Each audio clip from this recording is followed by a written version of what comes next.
12.00 insya Allah akan menuju ke bandara.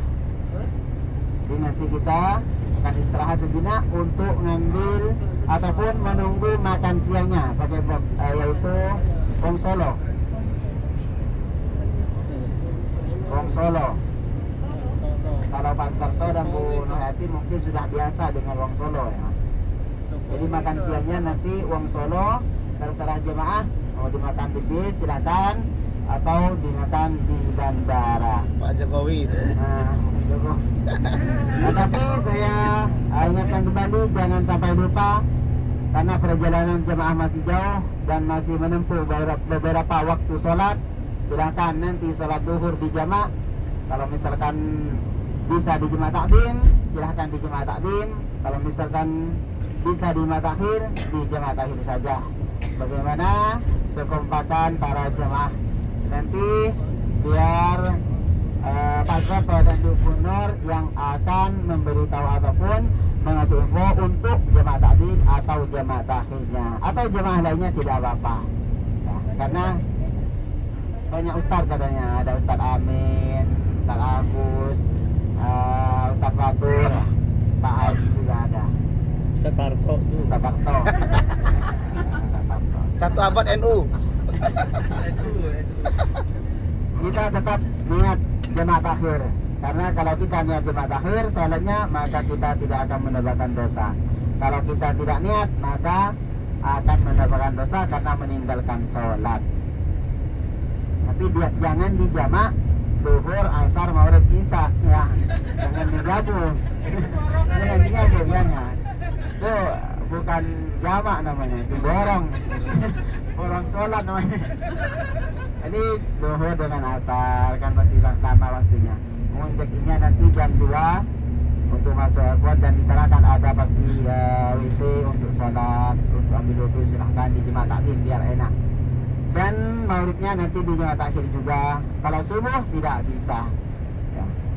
Digosor biar lebih ringan kepada jemaah. Karena Allah Subhanahu wa taala cinta ataupun sayang kepada orang yang mengosor ataupun jemaah takdim sholatnya atau jemaah takhir yang mana orang tersebut berada di perjalanan, yang mana perjalanan tersebut sampai 80 marhalah ataupun 80 kilo. Nah, 2 marhalah. Nah, ya 2 marhalah 80 kilo. Jadi kita itu para jemaah, bukan kita, saya tidak bisa ya. Kalau dari Mekah ke sini itu tidak bisa. Karena masih 60 tidak sampai 2 marhalah. Jadi saya nanti sholat duhur di rumah atau di sini nanti. Jadi semoga kita tetap menjaga sholat kita, karena sholat merupakan tiang agama. Kita sudah tahu semuanya. Semoga tambah semangat untuk sholat di masjid. Amin ya rabbal alamin. Walaupun tidak aktif 5 waktu, misalkan karena ada kesibukan, silakan sholat maghribnya ataupun isya. Dan di dalam waktu 1 hari 1 malam itu ada waktu yang sangat istimewa yang seharusnya kita jaga. Pertama, sebelum salat maghrib ataupun terbenamnya matahari, kita harus dijaga. Karena setelah salat asar ataupun menjelang salat maghrib itu pergantian malaikat, kata ulama. Jadi malaikat yang menjaga amal di waktu siang itu diganti dengan malaikat di waktu malam. Makanya kalau bisa kita akhiri amal ibadah kita di waktu itu dengan hal yang baik. Apalagi waktu tersebut tepatnya hari Jumat.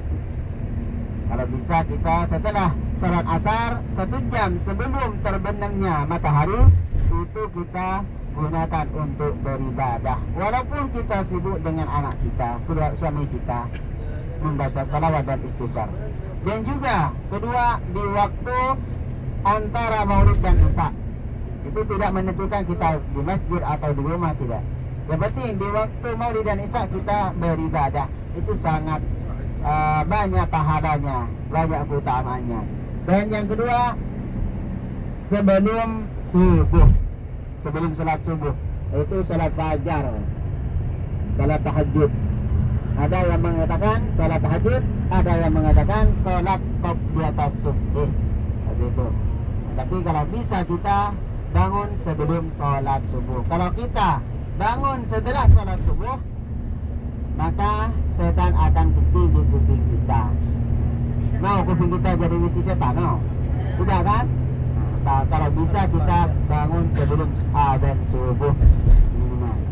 Dan yang keempat yaitu setelah salat subuh. Setelah salat subuh sampai terbitnya matahari. Kalau bisa kita berzikir di waktu itu sampai terbit matahari. Setelah terbit kita langsung sholat suruh. Saya sholat suruh 2 rakaat lillahi ta'ala.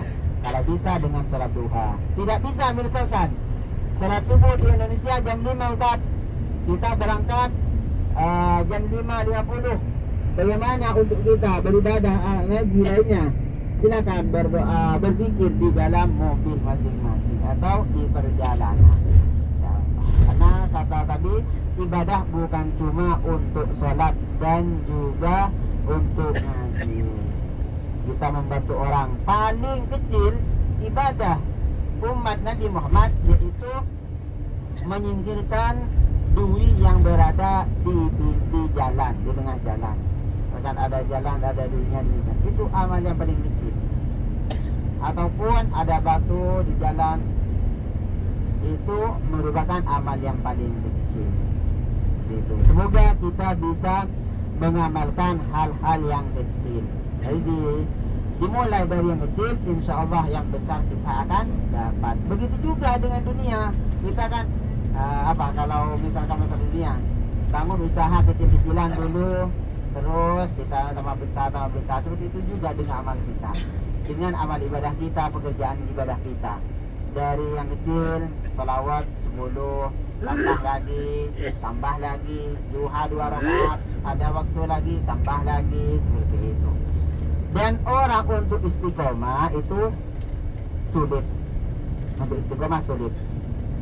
Kalau kita selama 1 minggu istiqomah, tapi nanti pasti ada halangan ataupun rintangan yang akan membuat kita itu malas untuk sholat.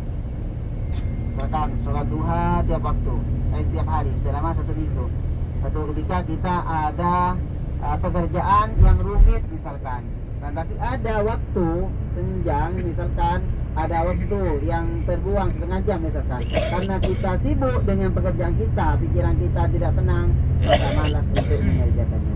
Akan tapi kalau kita melaksanakan di waktu itu, malas, pekerjaan banyak, kita tetap semangat, kita tetap istiqomah mengerjakannya, maka disitulah amal yang paling dicintai oleh Allah Subhanahu wa ta'ala. Semoga kita tetap istiqomah di dalam melaksanakan ibadah kepada Allah Subhanahu wa ta'ala. Amin amin ya rabbal alamin. Dan juga perlu diketahui semua jemaah, saya pribadi berbicara masalah ibadah istiqomah, bukan saya berarti orangnya baik atau istiqomah. Saya melontarkan ataupun mengatakan seperti ini, saya harap saya tidak bisa melaksanakan, dan semoga jemaah yang bisa melaksanakannya. Itu amin amin ya rabbal alamin. Dan semoga dengan saya ngomong memberitahu kepada jemaah tentang ibadah hal seperti ini, semoga saya juga bisa berpikir untuk mengerjakannya. Jadi saya ngomong bukan saya istiqomah mengerjakan, akan tetapi saya juga mengharap saya pribadi bisa istiqomah dan juga jemaah bisa istiqomah. Karena untuk memberi peringatan ataupun memberi ucapan yang bagus kepada orang lain, tidak harus menunggu kita bagus. Kalau mau nunggu kita bagus, tidak akan ada orang yang akan memberitahu kita ataupun yang akan memperingati kita semuanya. Tidak usah. Saya mau misalkan kita lihat ada orang tidak pernah sholat, sedangkan kita pribadi sholatnya bolong-bolong. biarin saja, saya saja sholatnya bolong-bolong, nanti saya bagaimana kalau memperingati orang tersebut? Jangan, kita peringati dia. Semoga dengan kita bisa memperingati orang tersebut, kita bisa mendapatkan barokah dari orang tersebut dan juga syafaat Rasulullah Sallallahu Alaihi Wasallam. Ingat, kita memberitahu ataupun memperingati orang lain tidak harus kita itu bersih ataupun istiqomah. Tapi jangan sampai dalam hati kita walaupun seperti itu, dalam hati kita saya sudah bagus, jangan sampai.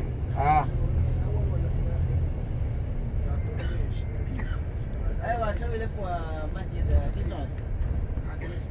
ايوه Sekian cuplikan berita. Assalamualaikum.